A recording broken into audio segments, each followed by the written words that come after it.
All right, good afternoon, everyone. Welcome to the noon briefing. Let me start with, I guess, the topic of the day. You saw that we issued a statement late last night on the escalation in the Middle East. The Secretary General condemns any military escalation in the Middle East. He's particularly concerned by Israeli attacks on nuclear installations in Iran, while talks between Iran and the United States on the status of Iran's nuclear program are underway. The Secretary General recalls the obligation of UN member states to act in accordance with the UN Charter and international law. The Secretary General asks both sides to show maximum restraint, avoiding at all costs a descent into deeper conflict, a situation that the region can hardly afford. Turning now to the Gaza Strip, the Office for the Coordination of Humanitarian Affairs says that the blockade on fuel imposed by Israeli authorities for more than 100 days continues. Sufficient fuel supplies are paramount for keeping essential life-saving services running in Gaza. These include intensive care units and critical health, water, and sanitation services. Our humanitarian colleagues tell us that the Israeli authorities continue to deny many humanitarian movements aimed at providing support to the population within the Strip. Yesterday, the Israeli authorities rejected 8 out of 18 attempts made by the UN to coordinate such movements, including efforts to retrieve wheat, flour, and fuel supplies. Out of the remaining 10 attempts, 4 missions were unable to be accomplished, either because of impediments or because organizers had to cancel them, which typically happens for security or logistical reasons. The remaining 6 missions, which included the movement of staff, were facilitated and accomplished. And you will also have seen that yesterday the Emergency Relief Coordinator, Tom Fletcher, issued a statement saying that attacks on civilians in Gaza, including the killing and injury of hungry people seeking food and those delivering aid, are unacceptable. Mr. Fletcher said UN convoys carrying humanitarian aid have been intercepted by armed Palestinian gangs, endangering our staff and drivers. Meanwhile, civilians in desperate need of the limited food we are able to bring in have been shot by Israeli forces, crushed by trucks, or stabbed while trying to retrieve food. We underscore that life-saving aid must reach people in need in line with humanitarian principles. Meanwhile, and this is something that's probably high on your mind there, the telecommunications outage has massively disrupted humanitarian operations again today. As we mentioned here yesterday, Gaza remains without internet or data connectivity after the last fiber cable route serving central and southern Gaza was cut yesterday following intense hostilities. To give you an example of how critical connectivity is, just a couple of hours ago, the Israeli military posted a warning on social media with areas that were not to be, that were calling people to stay away from certain areas. But most people in Gaza have no way to access this announcement. Humanitarian partners working on telecommunications continue their efforts to coordinate urgent repairs of the fiber cable routes in Gaza, including those that were previously damaged. However, they tell us that since April, the Israeli authorities have denied more than 20 of our partners' requests to carry out that type of work. As the outage continues, partners are unable to communicate or coordinate response activities, and people in need remain isolated and without the information they need to access life-saving support and emergency services. OCHA stresses that it is critical that repair of the lines is enabled immediately. Now, turning to Chad. The humanitarian coordinator, François Bataline-Gaya, said today that the country is in crisis, with the East reaching a breaking point. Climate shocks are intensifying. Last year's floods, impacted nearly 2 million people and destroyed more than 400,000 acres of land. Food insecurity continues to impact people in Chad. This year, more than 3 million people will struggle to feed themselves during the lean season, which runs from June, right now, to August. This represents a staggering 400% increase compared to 660,000 people in 2015. Since the outbreak of war in Sudan, over 850,000 Sudanese refugees have crossed into Chad, joining the 400,000 existing Sudanese refugees who arrived in waves over the last 15 years, tripling the number in just 2 years. Today, around 300,000 people are stranded at the border, waiting to be relocated inland. Tens of thousands, mostly women and children, are sleeping in the open without shelter, clean water, or health care. Chad's long-standing hospitality is under severe strain. Clinics are overwhelmed, malnutrition is rising, basic services are stretched to the brink, and cholera has now been detected in El Geneina, just 10 kilometers from Adre, the epicenter of the refugee crisis. We and our humanitarian partners are mobilized and responding, but we're limited by the low level of funding. The $1.4 billion humanitarian needs and response plan for this year is only 9% funded as of today. And we have a senior personnel announcement for you. Today, the Secretary General is appointing Ramiz Alakbarov of Azerbaijan as his new Deputy Special Coordinator and Resident Coordinator in the Office of the United Nations Special Coordinator for the Middle East Peace Process. Dr. Alakbarov will serve also as humanitarian coordinator. He succeeds someone you know well, Muhannad Hadi of Jordan, to whom the Secretary General is grateful for his dedication and service. The Secretary General also thanks Sarah Poole of the United States, who's been providing steadfast support in an ad interim capacity. Dr. Alakbarov brings more than 30 years of extensive international experience in executive leadership, strategic planning and policy making, development programming, and management and humanitarian response. He's been serving as the UN Resident and Humanitarian Coordinator in Ethiopia since 2023.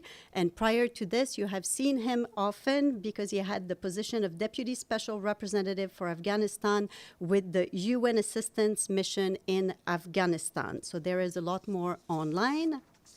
And in Nice, turning to the Ocean Conference, I can tell you that the UN Ocean Conference, co-hosted by the governments of France and Costa Rica, is just about to conclude. And a few minutes ago, I can tell you that the declaration committing to urgent action to conserve and sustainably use the ocean was adopted. So the political declaration calls for concrete steps to expand marine protected areas, decarbonize maritime transport, combat marine pollution, and mobilize blue finance for vulnerable coastal and island nations, among others.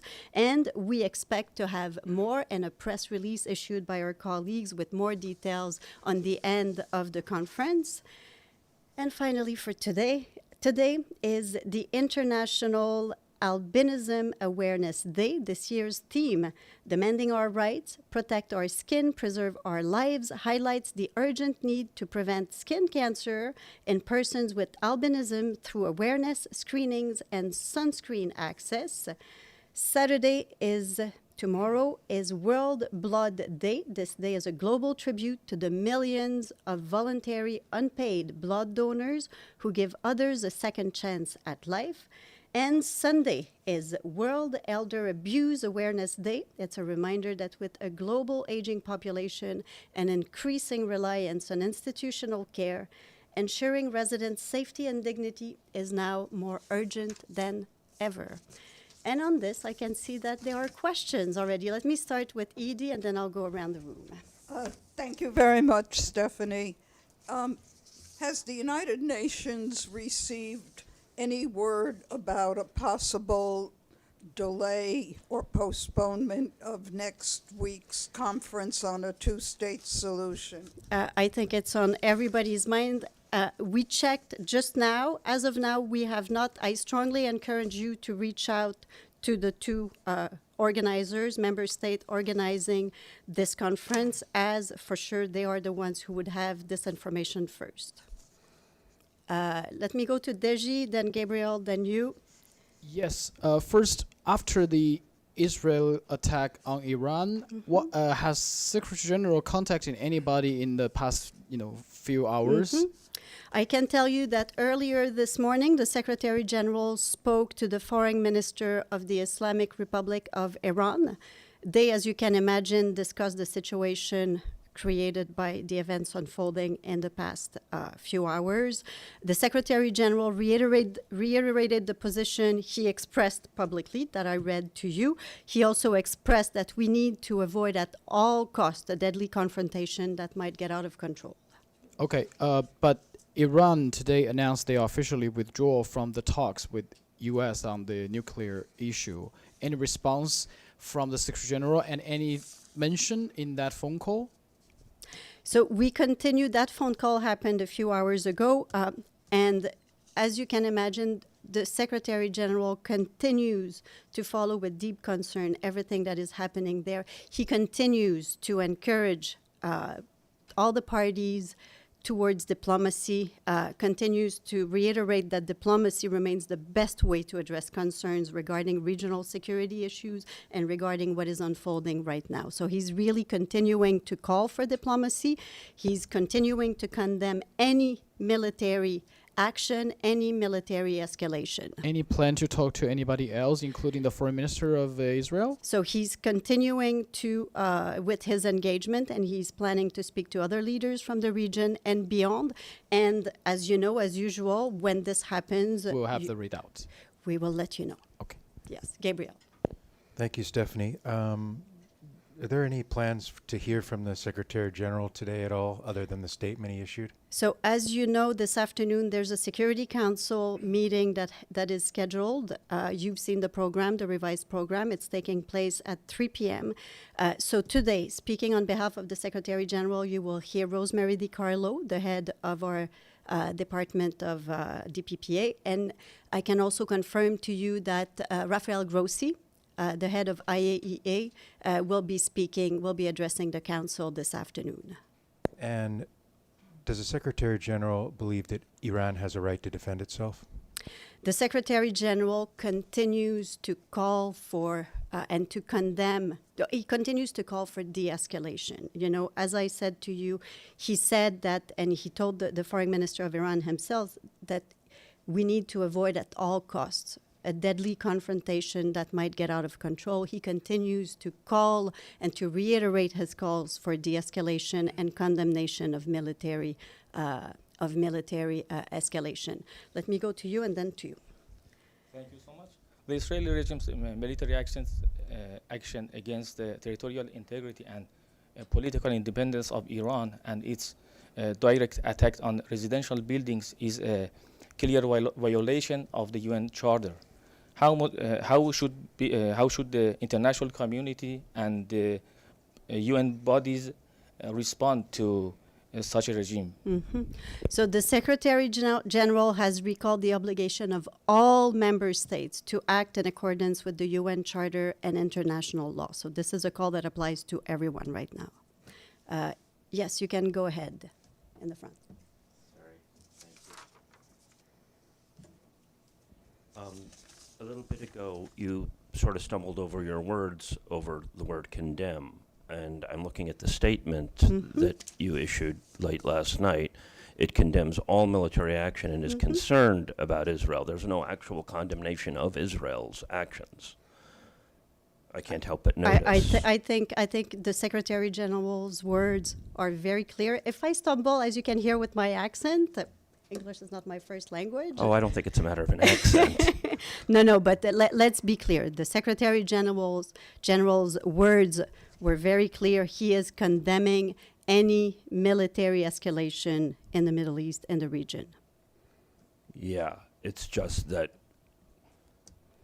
I'm not sure if it would be the same if it were the other way around. If you'd condemn everyone, I will if leave the Iran- analysis to you. I think the Secretary Okay, General's I'll words do were very clear. We'll do the analysis then.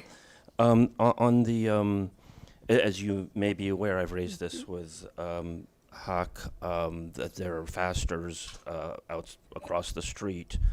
One of them has actually is still in the hospital. 74-year-old former U.S. Navy corpsman from Toledo, Mike Ferner, remains hospitalized. He had a potassium crash.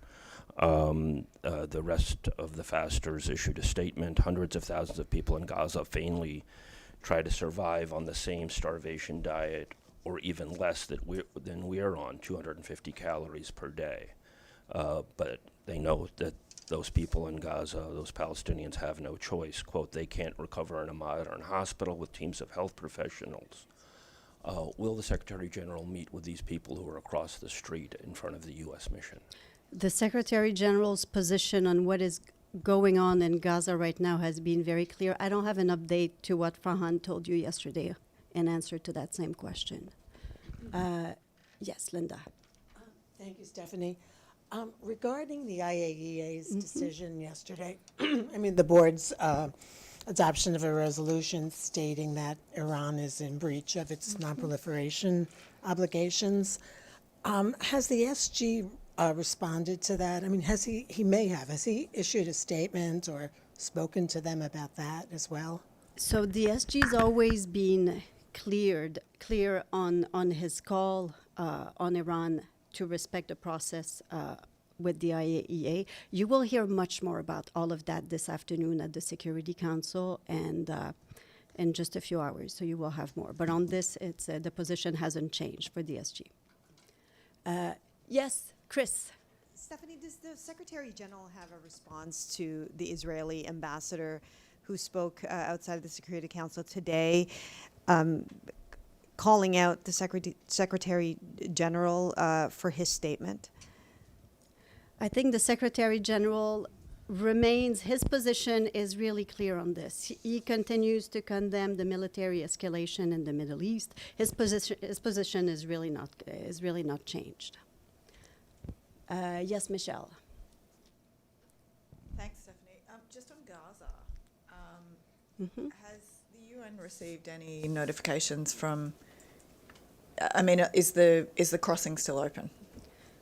Are you still being allowed to deliver into Gaza? Because the Gaza Humanitarian Foundation said earlier that they were distributing aid and then they were told not to. So I'm wondering what directions the UN has had. Let me check on that. We had some updates yesterday, including aid coming in through a new.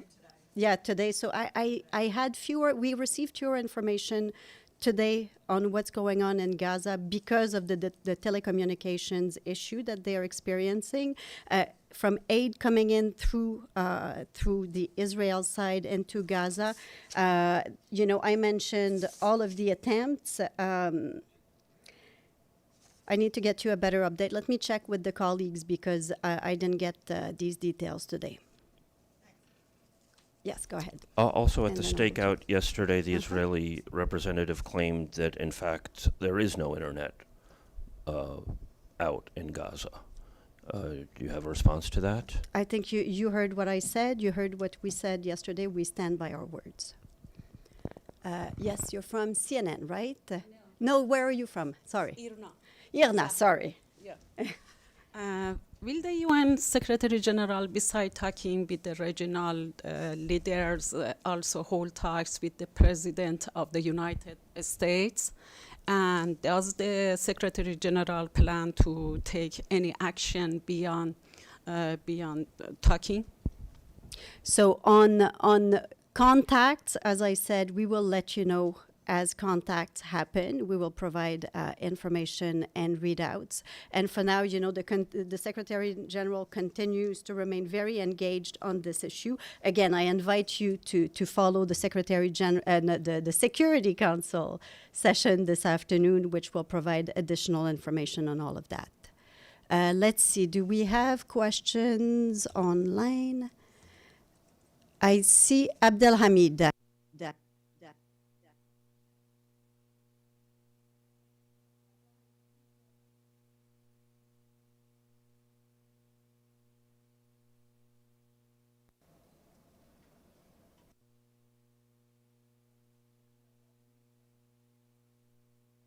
mute. Can we hear you?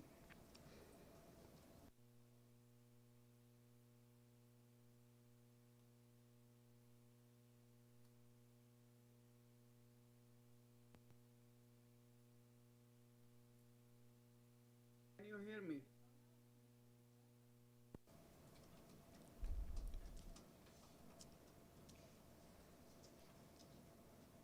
Secretary General again.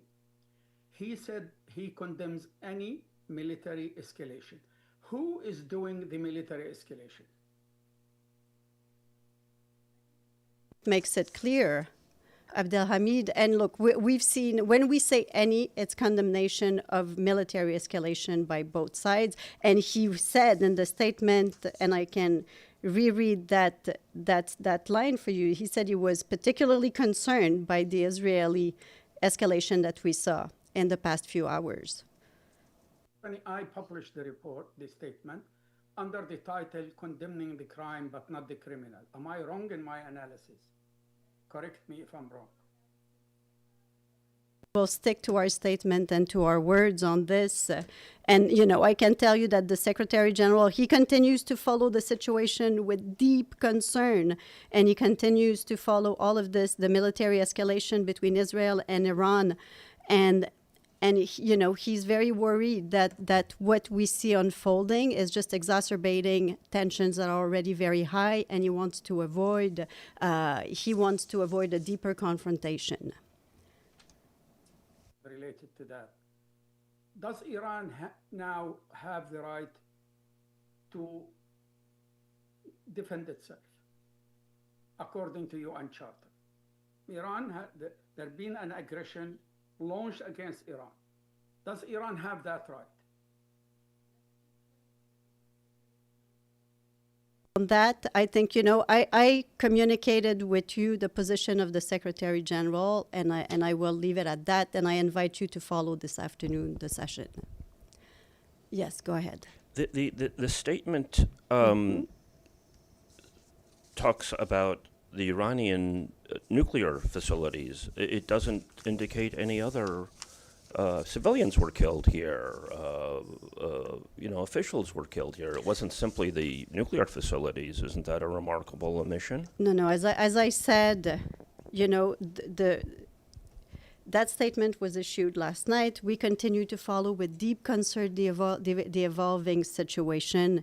And again, you know, we continue to condemn any military escalation between the two parties.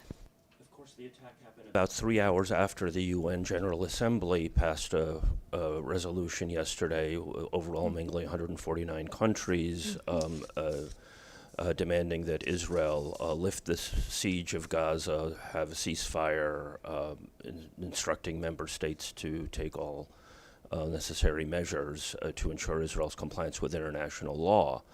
What is the Secretary General's plan for implementing this resolution? So on this, again, you know, the General Assembly vote yesterday showed it showed a big support for a call to a full ceasefire, to unlimited, to unfettered access for humanitarian assistance for Gaza. And, you know, the SG continues to call for the implementation of that resolution. The position has been expressed and re-expressed here by us, by the Secretary General himself, by everyone, that, you know, we continue to call for the implementation, for a full ceasefire to be achieved, for really humanitarian assistance. Day in, day out, we describe an intolerable situation that people in Gaza have to endure every day. We continue to call for really unfettered access to provide humanitarian assistance, and also for the release of all the hostages. And we continue to call from that. The General Assembly vote yesterday sends a clear signal that the world supports that all of those who voted in favor support that call. and we continue to hope that this is what will happen very soon. So this is the Secretary General's plan to hope if Israel 3 hours later He's bombs remaining- look. Iran, and I ask you your plan, and you tell me the Secretary General hopes.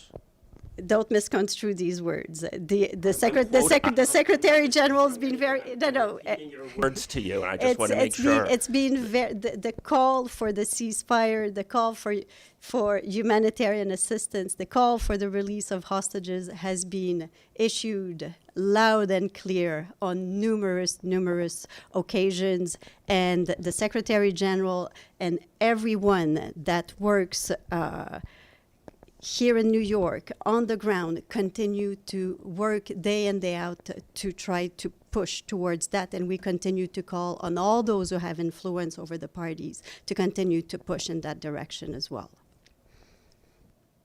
All right, Deji. Stephanie, wish you and all of us a peaceful and quiet weekend. Don't we hope for that? All right, thank you so much.